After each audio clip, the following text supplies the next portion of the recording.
तो दुनिया का सबसे बड़ा फासला अमीर गरीब का नहीं, भूख और सपनों का होता है। आज की कहानी एक ऐसे लड़के की है जिसके पास स्कूल का बैग नहीं, जूते नहीं, 2 वक्त की रोटी भी मुश्किल से मिलती थी। फिर भी उसने भारत के सबसे बड़े गणित प्रोफेसर को घुटने टेकने पर मजबूर कर दिया। जो सवाल टीचर को सॉल्व करने में 20 साल लगे, मैं ये सॉल्व नहीं कर पाऊंगी। उसी सवाल को कचरा बीनने वाला सूरज सिर्फ 1 मिनट उसने ये कैसे किया। सुबह की धूप अभी ठीक से निकली भी नहीं थी कि शहर के सबसे फेमस और महंगे आर्यभट्ट इंटरनेशनल स्कूल के गेट पर हलचल शुरू हो गई। ये स्कूल रईसों के बच्चों के लिए था, जहां टैलेंट से ज्यादा पैसों के दम पर एडमिशन मिलता था। बड़ी बड़ी गाड़ियां रुक रही थीं और एसी कारों से बच्चे उतर रहे थे। उनके कपड़े चमक रहे थे, उनके जूतों पर धूल का एक कण भी नहीं था। लेकिन इसी चमक दमक से दूर स्कूल की दीवार के ठीक बाहर कूड़े के ढेर के पास एक 12 साल का लड़का खड़ा था। उसका नाम था सूरज। सूरज का हुलिया ऐसा था कि लोग उसे देखकर मुंह बना लेते थे। उसके कपड़े गंदे थे, शर्ट के बटन टूटे हुए थे और पैरों में अलग अलग रंग की हवाई चप्पलें थीं, जो शायद उसे किसी कचरे के डिब्बे में मिली होंगी। उसके कंधे पर प्लास्टिक का एक बड़ा सा बोरा लटक रहा था। लेकिन अगर आप ध्यान से सूरज की आंखों में देखते तो वहां आपको भूख नहीं, एक अजीब सी चमक दिखाई देती। सूरज कचरा बीनता था, लेकिन उसका ध्यान प्लास्टिक की बोतलों पर कम और स्कूल के अंदर से आने वाली आवाजों पर ज्यादा रहता था। उसे कूड़े के डिब्बों में ज्यामिति के शेप्स दिखते थे। उसे गाड़ियों के नंबर प्लेट्स में मैथ्स के पैटर्न नजर आते थे।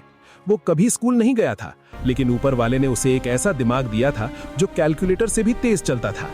आज स्कूल में माहौल कुछ अलग था। 12वीं क्लास में सन्नाटा छाया हुआ था। क्लास में प्रोफेसर दिग्विजय सिंह आए। दिग्विजय सर शहर के सबसे सख्त मैथ्स टीचर माने जाते थे। उनके बारे में कहा जाता था कि उनके सवाल बच्चों के पसीने ही नहीं, जान भी निकाल देते हैं। दिग्विजय सर आज बहुत गुस्से में लग रहे थे। उन्होंने हाथ में पकड़े डस्टर को जोर से टेबल पर पटका। धूल, वो चिल्लाए, तुम सबके दिमाग में धूल भरी है। तुम्हें लगता है कि तुम्हारे पापा के पैसे तुम्हें पास करवा देंगे? गणित बाजार में मिलने वाली सब्जी नहीं है जिसे पैसों से खरीदा जा सके। ये मेहनत मांगती है। पूरी क्लास डरी हुई थी। दिग्विजय सर ने चौक उठाई और ब्लैक बोर्ड की तरफ मुड़े। उन्होंने बोर्ड पर एक सवाल लिखना शुरू किया। ये कोई आम सवाल नहीं था।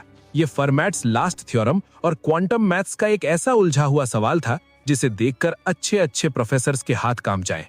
बोर्ड पर अजीबो गरीब निशान और नंबर भर गए। 10 मिनट तक वो लिखते रहे।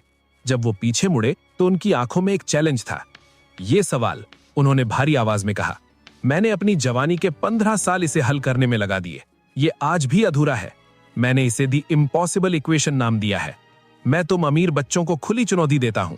तुम्हारे पास इंटरनेट है, ट्यूटर्स हैं, दुनिया भर की किताबें हैं। अगर कल सुबह तक किसी ने इसका सही जवाब निकाल दिया तो मैं अपनी टीचिंग की नौकरी छोड़ दूंगा और उस स्टूडेंट को अपनी सोने की घड़ी इनाम में दूंगा। क्लास का टॉपर, जिसका नाम विक्रम था, उसने चश्मा ठीक करते हुए सवाल को देखा और मन ही मन हार मान ली। ये सवाल सिलेबस के बाहर नहीं, दुनिया के बाहर का था। घंटी बजी और प्रोफेसर गुस्से में पैर पटकते हुए बाहर चले गए। बच्चे भी बड़बड़ाते हुए निकले। पागल है बुढ़ा, विक्रम ने अपने दोस्त से कहा। यह सवाल कोई इंसान हल कर ही नहीं सकता। लेकिन किसी ने ध्यान नहीं दिया कि क्लास की खिड़की के बाहर लोहे की जाली से चिपका हुआ सूरज खड़ा था।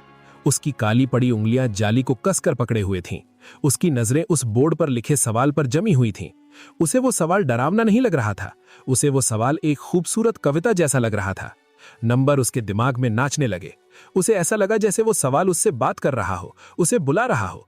सूरज वहां तब तक खड़ा रहा जब तक चपरासी ने उसे डंडा दिखाकर भगा नहीं दिया। भाग यहां से भिखारी, स्कूल को गंदा कर रहा है, चपरासी चिल्लाया। सूरज भाग गया, लेकिन उसका दिमाग वहीं क्लास